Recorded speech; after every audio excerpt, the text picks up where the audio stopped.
All right, guys, listen. Everybody's confused right now in crypto. Crypto literally feels weird. People are nervous. The news is loud. I think the crypto market has been limping along since October 10th. And X, Twitter, is emotional. Crypto is crashing, crypto is crashing, crypto is crashing. Blood in the streets, that's when you buy, that's when you buy, that's when you buy. I went onto my Kraken app yesterday. 179, bought $1 million of XRP. Another million, I should say, I added, and I bought 500,000 of Bitcoin at 180, at 82. If you got the powder, you got the powder. Woke up, it was from 179, it was all the way down to 174, so I didn't love that.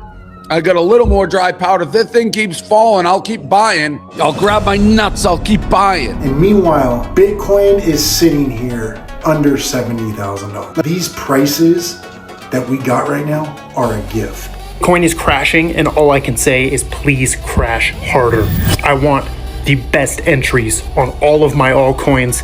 I even want to buy a Bitcoin at $20,000. I want a full Bitcoin. I want Ethereum at $500. Crash, crash, crash, crash.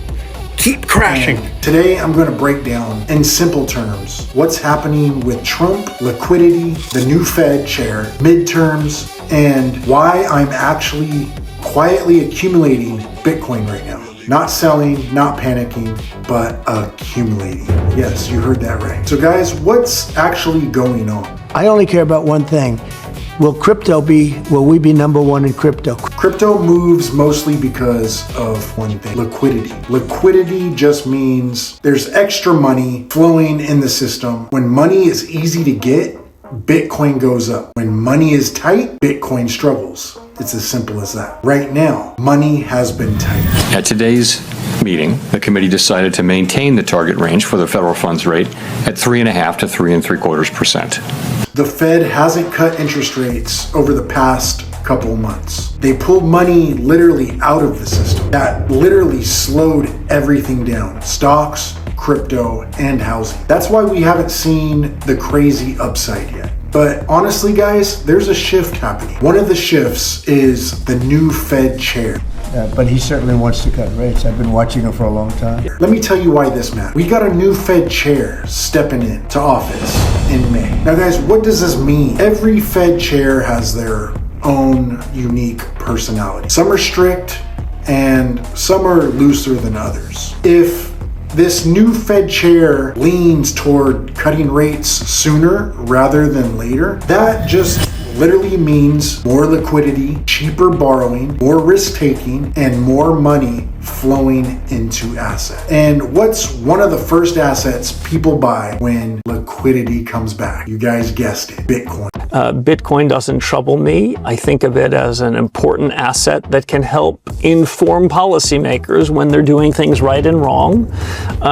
It is not a substitute to the dollar. I think it can often be a very good policeman for policy. Crypto doesn't move first because it's popular or anything like that. It moves because of money supply. And we're literally getting closer to that pivotal moment. Now, guys, another reason why crypto is where it's at. Trump and midterms. I'm a big crypto person. I'm the one that probably helped crypto more than anybody because I believe in it. And the reason I believe in it is because if we don't do it, Scott, I think we can say then China's going to do it. Whether you love Trump or hate him, it doesn't matter for this conversation. Markets literally just care about one thing: policy plus stability plus liquidity. Trump has historically been pro-growth, pro-business, pro-crypto market. The administration has been incredible on this. President Trump setting the tone from the top, naming David Sachs as the crypto czar, Patrick Witt, and then the Senate has been incredible as well. So they're meeting, as far as I can tell, daily on this to try to move this forward, and they just deserve a ton of credit. So all we've tried to do is behind the scenes be constructive, lay out potential solutions that can be a good win-win outcome for crypto and the banks. And I feel confident they'll get something done. Is it moving? Then you've got midterm coming up. Politicians do not like weak markets going into elections. Historically, governments lean towards stimulus or positive economic tone before election. That usually means softer talk on rates, supportive fiscal tone, and more optimism. And optimism, guys, usually fuels markets. Again, this isn't about politics. This is about incentives. Do you see a world with stimulus checks next year? I know that Trump and Bessent have spoken about it. Do you think it's coming? They will buy anything to get through this midterm. It is the most important game because don't forget, this government is backed by the technologists, and they've said they need rates to go lower. And that's for two reasons. One, they want mortgages down, but the other reason is interest payments on the debt need to be at the same as GDP. I've talked about this a lot in the Everything Code. And GDP growth, let's say in 2026, maybe 3.5% or 3% or 2.5%, the trend rate of growth, take an average over time, and interest rates are too high still. So they have to jam interest rates lower, stimulate the housing market, then push liquidity into the system, which stimulates all of the market. But guys, liquidity is the whole game. So you guys are probably asking, Bad Anthony, what are you doing? Now let me tell you what I'm personally doing, guys.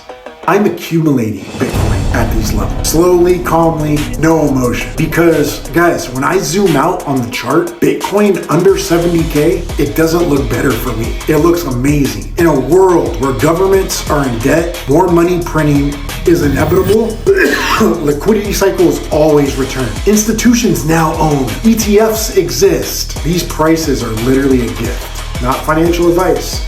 But for me, I'd rather buy Bitcoin when people are bored than chase it when people are screaming. So guys, the bigger picture, let's zoom out. If liquidity turns on in the next 6 to 18 months, and if political incentives lean towards pro-growth, and if rate cuts start to begin, crypto doesn't just go up a little. It's gonna be moving fast, best believe. Bitcoin moves first, then Ethereum, then large caps, then meme coins go insane. We've seen this cycle before, guys. Literally. The cycle is fear, boredom, disbelief, rally, then euphoria. We are not in euphoria. We are not even close. We're in that quiet accumulation phase. And those are the phases that change lives. So guys, here's my stance. I'm accumulating. I'm literally patient. I'm watching liquidity. I'm watching policy, and I'm watching for rate cut. And I believe getting all these and getting Bitcoin at these prices is literally a blessing. So if you're panicking right now, go to a chart, go to the Bitcoin chart and zoom out. If you're bored, that's usually the signal. The loud money buys tops, the quiet money builds at the bottom. Live by those words and ask yourself, which one are you? Drop a comment down below, guys. Are you accumulating right now, or are you waiting? The same people laughing at you for buying crypto while it's red are going to be the same people asking you how you did it next cycle when you're up 10,000, 20,000%. There's one thing that's consistent after being through 3 cycles that I see every single time.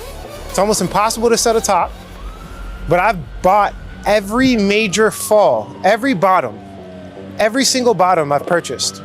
As long as you continue to buy, don't overextend yourself, and to continue to accumulate, you'll do fine. The only people that lose in crypto are the people that give up. I know it hurts, I get it.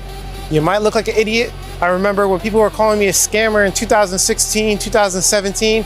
I've had lost friends over crypto because I told them to get into it and they got wrecked. I've invested in Ponzi schemes. I mean, I've pretty much done everything you could possibly do negative-wise in cryptocurrency, and every single time we come out the other side swinging, making more money, and getting richer and richer. It's only right? There's always right and wrong. Everybody got an opinion. It's only right if it works, okay? But sometimes it might take 3 to 4 years for it to work. Are you patient, or are you gonna give up? That's a question that only you can answer with yourself.